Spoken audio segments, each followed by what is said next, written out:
Cemetery Man is a 1994 released Italian comedy horror film directed by Michele Soavi. It's also known as Dellamorte Dellamore, and the Dellamorte part is the surname of the main character, who's called Francesco Dellamorte, and he's played by Rupert Everett. And he's a caretaker at the local cemetery in the small Italian town of Buffalora. He has an assistant there called Nagi, who helps him out around the place. Unfortunately, some of the recently buried dead are coming back to life within 7 days of being buried, and he's coined the term returners for them. After he's, sorted out their graves and put them to rest, then within a few days he has to shoot them in the head to put them back in their grave. And he doesn't seem particularly concerned about this. He just it's part of his daily task now. Soon after the film starts, we see the funeral of a wealthy local businessman. Dellamorte falls for his young widow, who is there grieving. And Dellamorte is a bit of a lonely guy, as he's surrounded by dead bodies, and Nagi, who doesn't really speak apart from just going, nah. He's desperate for a bit of love. After a bit of persuasion, and after he shows his ossuary, he's well in there, shall we say, until her husband returns from the grave and chomps on her. And the bizarreness continues for the next 90 minutes. It's very peculiar, isn't it? It is. But not without merit, I don't think. No. I mean, I have seen this before. I mean, again, we are doing October still, Halloween month. So this is a good one for that, being about zombies and graveyards, and it is quite odd. I mean, I saw it quite a few years ago, and I just thought I saw it on Amazon. I've seen it on Amazon Prime a while ago. It's good as film as any to do for this month. So I'll give it another watch, and I remember it being strange and a bit weird, and it still is a bit strange and a bit weird. But it's got some really enjoyable things in there. I think that the I kind of think with it, the acting's not that great. The plot's a little bit all over the place. But I do wonder if that's maybe because it's an Italian film in English, and I kind of wonder if it was done in its native tongue, would it maybe flow better? I don't know. I mean, but I think it's got some really great stuff in there, and visually it's amazing. There's lots of nods in there to kind of other horror films. I mean, especially, I suppose, Evil Dead. And yeah. I was also thinking a little bit of Brain Dead, the Peter Jackson one. Yeah, it reminded me of sort of early Peter Jackson, crossed with Fulci and stuff like that, yeah. Yeah, I mean, well, the director, Michele Soavi, he worked as an assistant with Dario Argento for many years. And he acted in quite a few of his films as well. So I think the Argento influence is there. Possibly Fellini and people like that kind of influence is there, that kind of surreal, strange worlds. But then there's this gothic horror, and there's this kind of comedy horror in there as well. So you do have similarities to Brain Dead. I mean, obviously there is that scene in Brain Dead which takes place in a cemetery. I think there are deeper elements to this story, I think. So yeah, I didn't realise the first time I watched it, but I was reading about it this time. So it's based on a novel by a writer called Tiziano Sclavi, but he also wrote a comic book called Dylan Dog, which itself, its main character was based on Rupert Everett. Right. So it's a bit of a he did write a novel called Dellamorte Dellamore, which obviously this film is based on, but then it's also kind of loosely based on that comic as well. And I found a really interesting interview with Rupert Everett where he was actually saying that the film, it's almost done like a storyboard. It's done like a comic book. And if you understand comic books, you might understand how this film is pieced together. And in fact, if you watch it, it is very visual, and there are lots of kind of things in your face, and it kind of works almost how a comic book works. I don't know. Quite a few unusual angles I could see being a comic book frame. In a film, you just have two people talking, and usually you just switch back and forth. In a comic, that doesn't really work, and you have to have sort of more interesting ways of presenting that if it's just a conversation. Yeah, and I think that's I think for a lot of people why this film really kind of holds together. I think it's definitely a cult film. It's become a cult film, and a lot of people have kind of really taken to it and really enjoy it. And it is certainly odd. It is certainly a little bit all over the place. I think there's clearly a lot of allegory to Italy as well. Rupert Everett kind of mentions how it's very much a satire on the Italian village, the way you might live, the home of being in an Italian village and almost being a prisoner to this village and not being able to move out of the village. There's lots of that in there. There's also, I mean, it's clearly about life and death and love and romance and things like that. So there's lots of kind of metaphor and allegory going on inside the story that I think is a lot deeper. And probably if you are an Italian or from that part of Europe, you may understand more than if you're coming at it from elsewhere. And I think that's what's interesting about films like this, is sometimes you can go back to them and watch them again and you see different things going on. But for it being a horror comedy, there's over the top, crazy, gory stuff as well. No, I agree. It's certainly got its own unique style and some strange characters as well, such as Nagi, who is certainly an interesting one to watch and gets a little bit infatuated with a girl that he maybe shouldn't be infatuated with. Rupert Everett's performance it's not strange. I mean, he, like I said at the start, he's kind of not really fazed by what's happening particularly. I mean, obviously, as we come into the film, this has been going on for a little while with these returners coming back. But he's always quite laid back for most of the film, shall we say. I mean, apart from his sort of brief infatuations, that's the only time he really gets excited. And the rest of the time he's sort of, whatever. And I guess that obviously was a choice for his character. It kind of adds to the sort of strangeness of the film because he's not acting like a normal person would act in that sort of situation where you've got dead bodies coming up from the ground and trying to take a bite out of you. It's very mysterious. You're not quite sure why this is going on. There's never a time that it actually, and I haven't read its source novel, so I don't know, but there's never really a moment that they explain why these returners. So they come back to life every 7 days, or 7 days after they've died. It's not necessarily 7 days after they've been buried. It's 7 days after they've died, and so it's never really explained to you why they're coming back or why this is happening. And Rupert Everett seems, like you say, you go straight into the film and he's already doing this.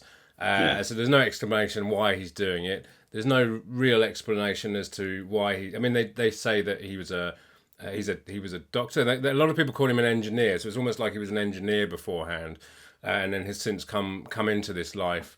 Got this job quite easily at the cemetery, he says. Unlike something like Evil Dead, where they kind of explain there's the book, and that's what brings the people, the dead back to life. There's no real explanation in this film, so it's very mysterious, the plot. So the main gist of it is he meets this woman played by Anna Fauci, and he kind of falls in love with her, and it's like she's the one for him, and then he goes and accidentally kills her, unfortunately, and then he kind of sees her again in every other woman that kind of comes into his life. So she, of course, that actress plays other women throughout the film, whether it's the girlfriend of a mayor or another zombie or almost like I think she's a prostitute or someone that comes into it later. So she's constantly kind of comes into his life, and there's obviously that kind of guilt and regret that he killed this woman in the first place. But again, that doesn't really make a lot of, there's not really why this is happening. Why? But the main thing is, why are they coming back to life? But again, if it's kind of a satire and quite allegorical on Italian life and love and death, then maybe that's just what it is. It's just this kind of mysterious, dreamlike presence that this thing is happening. At one point, Death comes to him and tells him to stop killing the dead because he's putting him out of a job, and to try killing the living instead. And by this point, he's already going a bit nuts. And it's kind of a descent into madness film, a little bit. Because there comes a point where he doesn't really understand what's going on. One thing I would say is the ending kind of gives the film a get out for not really explaining anything. Depending on how you interpret the end, for me, it's difficult to say without talking about it, but for me, it didn't explain anything, but it kind of gives you a way to sort of explain it to yourself if you interpret the ending in a certain way. I agree, and I think if you know the source material, and maybe if you know that comic, I mean, I don't think the comic is anything to do with the film. I was reading a little bit about it, and it seems to be set in London. And he's like a private eye, I think, kind of solving cases, and he has an assistant that looks a little bit called Groucho, who looks a little bit like Groucho Marx. So I think it's quite an odd comic anyway. I think that writer Tiziano Sclavi has since died, But Rupert Everett spoke quite fondly of the film. It's a really interesting, very short, it's about a 5-minute interview on YouTube. It was to do with the BFI, where he talks about it, and he's kind of, it must have been filmed a few years ago because he's older in it. But it's quite an interesting, and he clearly has a love for the film and the director and the writer as well. So I think there's probably a lot more going inside this film than is there on the screen. That kind of almost makes a cult film, doesn't it? You know, this kind of this oddity underneath it. You don't quite understand why we're here or what's going on, and it's very mysterious and dreamlike, and that's usually what makes it a good cult film.